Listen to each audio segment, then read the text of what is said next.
Okay, welcome back to another session on Pirkei Avot, learning the wisdom of our sages. We are now taking one of the statements from Shammai. This is also a very good one.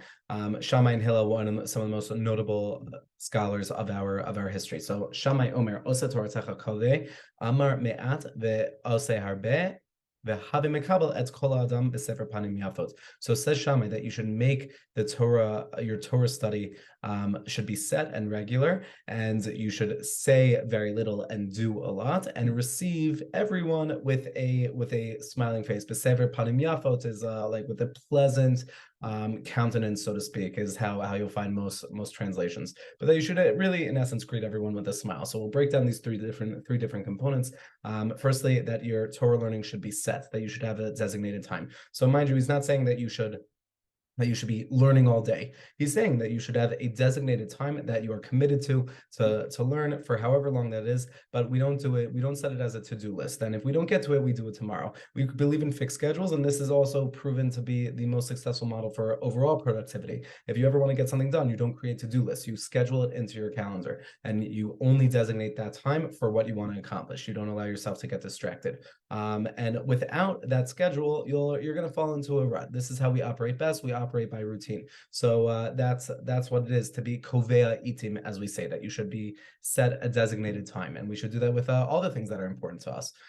Next, we have this idea that we should say a little and do a lot. So Shammai is saying when he grew up, he was always around these scholars. He was always around these people, and he found that they would only speak in learning, but they wouldn't be speaking about all the grandiose things they're going to do. Rather, they just did it.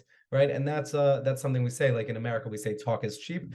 So that's very much this idea. You don't need to talk about what you're going to do. Better to do what you're going to do, and that's what people will praise you for. They're not going to be excited about things you say you're going to do, because odds are they might not come to fruition. So you always want to carry it through and then be known for your action and not just your words. Definitely something that's much harder today when talk is so cheap and people speak a lot more than they used to, just historically, that it's so much easier.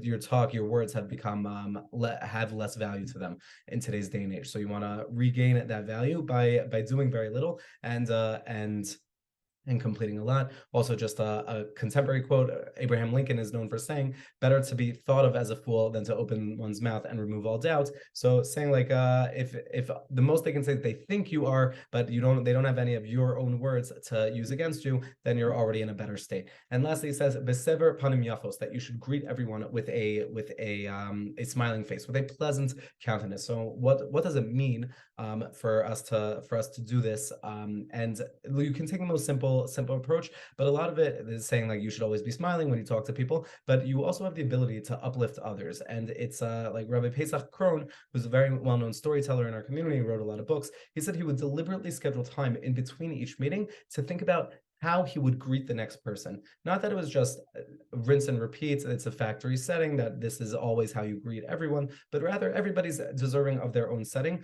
And Rav Nassan comments on this and says that you can give someone every gift imaginable, give them the most luxurious things, but if it isn't accompanied with a positive gesture, if it isn't accompanied with a smile, then it's worth nothing, right? People want to have a relationship with you, and a smile imbues with someone the confidence, the friendship, and the esteem, and the basic demonstration that you matter. And that's something we can do just with our gesture. It doesn't cost money.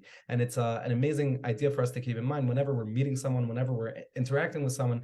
How we present and how we show how much we care about our relationship with them is something that we can put a little bit of time to, but makes a tremendous difference. I just want to share one great story that illustrates this point, and something so powerful. There's a job called a mashgiach, somebody whose job it is to make sure things are kosher. So they have jobs in factories and kitchens, and they're there supervising, making sure it's kosher. So a story came out this past year of an OU mashgiach, somebody who a kashrus rabbinic official working in a factory, working for the Orthodox Union, and one night he got trapped in a freezer. And unfortunately, this does happen in factories and kitchens where people get trapped in the freezer, and unfortunately, if they're not found in a short amount of time, they'll end up dying. So this particular rabbi was trapped in a freezer, and it was the security guard who ended up finding him and searching for him. So they asked the security guard, what possessed you to go through the freezers? It's not part of your normal routine to do so. And he said, every day this this one rabbi wishes me good morning when he sees me when he comes into work, and he wishes me a good evening when he leaves. He wishes me a good night. And tonight he didn't wish me a good night. And for that reason, I felt that something was wrong. So I had to go looking because I knew he didn't leave. He wouldn't leave without saying goodbye. And because of that daily interaction, he ended up saving his life. And that's something that we can bring everywhere. Just the simple act of wishing everybody a good day, have a great day, a good morning, a good afternoon, a good night is so easy, and it's so powerful, and it's something that people remember. We're looking forward to continuing learning tomorrow.